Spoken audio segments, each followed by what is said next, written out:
আলিফ, আজকে তো আমাদের 3rd অ্যানিভার্সারি।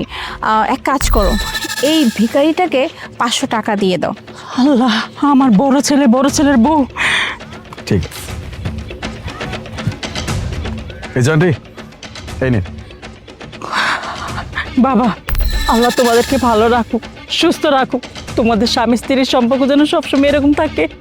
কি ব্যাপার খালা, আপনার মুখে কিছু হয়েছে? আপনার মুখ ঢেকে রাখছেন কেন? আপনার মুখই তো দেখা যায় না।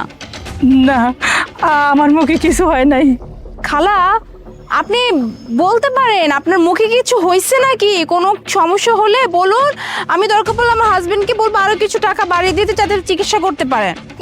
না না না, আপনার মুখ তো আমার দেখতেই হবে যে কেন আপনি মুখ লুকাচ্ছেন। মা,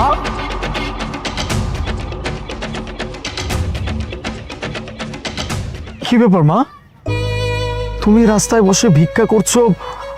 তুমি না ছোট ভাইয়ের সাথে গ্রামে চলে গেছো? তাহলে এখানে এই অবস্থায় তুমি বসে বসে ভিক্ষা করছো কেন? হ্যাঁ মা, আপনি এখানে ভিখারির বেশি ভিক্ষা করতেছেন, আপনি এখানে কেন? আপনি তো আলিফের ছোট ভাইয়ের বাড়িতে থাকতেন, তাহলে এই অবস্থা কেন আপনার? কি কমা বাজান, আমি যে তোর ছোট ভাইয়ের লগে গ্রামে গেছি, এটা আমার ভুল ছিল। আমি জানতাম না ওরা আমার মিথ্যা কথা কয়ে গ্রামে নিয়ে আমার লগে এত অত্যাচার করব, আমার সম্পত্তি সব লেখা নিব। বাবা, ওগুলো যখন আমি গ্রামে যাই, ওরা আমার 5-6 মাস আমার ঠিক মতো দেখাশোনা করছে, ঠিক মতো আমার খাওয়া দিছে, আমার কোনো কাজ কাম করতে দেয় নাই। হঠাৎ করে একদিন তোর ছোট ভাইয়া কইতাছে, মা তোমার নামে না একটা সমিতি করমু, তুমি এটাতে সাইন দাও। আমি তো কিছু বুঝি নাই, আমি না জানি না শুনি না 2-3 জায়গায় সই দিয়ে লাইছি। দেওয়ার পরে পরে কি কয় জানোস? তোর ছোট ভাইয়ের বউ কইতাছে, আপনি এই বাড়ি থেকে বাইরে যান, এই বাড়ি এই জায়গা সম্পত্তি যা আছে সব কিছু আমগো। পরে আমি কইলাম, আমার জায়গা সম্পত্তি সব কিছু আমার নামে, তোমরা কইতাছো তোমগো? কয় হ, সব কিছু আপনি আমগো নামে লেখা দিছেন। বাবা, তারপর আমি বাইরে নেই থেকে আমার দিয়ে সমস্ত কাজ করাইতো, আমার লাইট খাইতো, থাপড়াইতো, ঠিক মতো খাইতে দিত না। পরে কি করবো, সহ্য না করতে পাইরা শহরে পড়ছি, শহরে ভিক্ষা করি। বাবা, নিজের পেট তো চালাইতে হইব।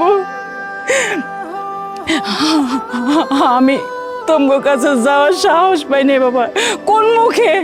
কোন মুখে আমি তোমার কাছে যাবো? তারপর আমি শহরে এসে ভিক্ষা করি, আমি কি করবো বাবা? মা, তোমার সাথে এত কিছু হয়ে গেছে, তুমি একটাবার আমাকে জানাবা না? বাবা, আমি কেমনে তোরে কি জানামু? বৌমা, তোমারে কি কম? আমি কোন মুখে তোমার কাছে যাবো? কোন মুখে তোমার আমি কমু যে আমার ছোট ছেলের বউ আবার বাইতে মাইরা বাড়ি করে দিছে? কারণ আমি তো তোমার লগে খারাপ ব্যবহার করে আমি আমার ছোট ছেলের লগে গ্রামে চলে গেছি, তাই আমি তোমার কাছে যাওয়ার সাহস পাই নাই। মা, আমি তোমার সন্তান, তুমি আমাকে সবকিছু বলতে পারো, এটা তোমার অধিকার। তুমি আমাকে বকতে পারো, আমাকে মারতে পারো, আমার উপর রাগ করতে পারো, সবকিছু করতে পারো, কিন্তু তোমার এরকম অবস্থা, তুমি এটা আমাকে বলবা না? আচ্ছা ঠিক আছে, রিল্যাক্স, যা হওয়ার তা হয়ে গেছে, তোমার আর চিন্তা করতে হবে না। এভাবে তুমি রাস্তায় কেন ভিক্ষা করবা? আজকের পর থেকে তুমি আমাদের সাথে থাকবা। ওয়েট, কি বলতেছো আলিফ তুমি? হ্যাঁ, ওনাকে কেন আমাদের সঙ্গে নিব? তুমি কি সবকিছু ভুলে গেছো? হ্যাঁ, তুমি ভুললেও না, আমি কিন্তু ভুলি নাই যে তোমার মা নিজে বলছিল তোমাকে, জালিফ আমি তোর সাথে থাকবো না, আমি আপনের সাথে থাকবো, আপনের বউয়ের সাথে থাকবো। আর এখন তার সোনার টুকরো ছেলে আপনের বউ মিলে বাড়ি থেকে ধাক্কা মেরে বের করে দিছে, রাস্তা এখন সে ভিক্ষা করে। আর তুমি বলছো তাকে আমরা আমাদের সঙ্গে বাড়িতে নিব? কিসের জন্য? কেন? কোনো দরকার নাই। আমার না গুডস বুকে থাকার কোনো প্রয়োজন নাই, হ্যাঁ, কারণ উনি শুরু থেকেই না আমাকে খুব একটা দেখতে পারতো না। তার ছোট বউ অনেক আদরের ছিল, অনেক ভালোবাসার ছিল, যার জন্যই তো উনি সবসময় ছোট বউ করতো, ছোট ছেলে করতো। আর এখন ছোট ছেলে আর ছোট বউ মিলে ঘাট ধাক্কা দিয়ে বের করে দিছে। আমি একে কোনোভাবেই আমার বাড়িতে নিব না। মনে এসব কি বলতেছো তুমি? মাথা ঠিক আছে তোমার? হ্যাঁ হ্যাঁ, মা আমাদের সাথে ঝামেলা করছে, রাগারাগি করছে, তো কি হয়েছে? সে আমার মা। আমার উপরে সব কিছু করতে পারে, রাগ করতে পারে, আমাকে মারতে পারে, আমাকে বকতে পারে, সব কিছু করতে পারে। তার মানে এই না যে আমার মায়ের এরকম খারাপ অবস্থা দিকে আমি তাকে ছেড়ে চলে যাবো, নেভার। আমার মা আমাদের সাথেই থাকবে। আর তোমার যদি অনেক বেশি প্রবলেম হয়ে যায় তাহলে তুমি চলে যেতে পারো, আমার মা কোথাও যাবে না। কি বললা তুমি? তুমি তোমার এই মায়ের জন্য তুমি আমাকে এত বড় কথা বললা? হ্যাঁ, এত বড় কথা বললা তুমি? ওকে ফাইন, তুমি যেহেতু তোমার মায়ের জন্য আমাকে এত বড় একটা কথা বলেই ফেলছো, সো তুমি যদি আমাকে এত বড় কথা বলতে পারো তাহলে আমি কেন পারবো না? লিসেন, আজকে না আমাদের 3rd অ্যানিভার্সারি, গিফট তো তুমিও পাবা, তাই না, আমার তরফ থেকে?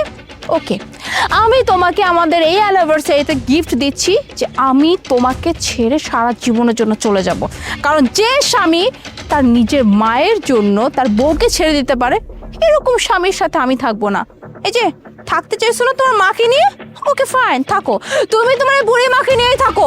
আমি চললাম তোমার বাড়ি এবং তোমার জীবন থেকে। হ্যাঁ যাও মা, চল।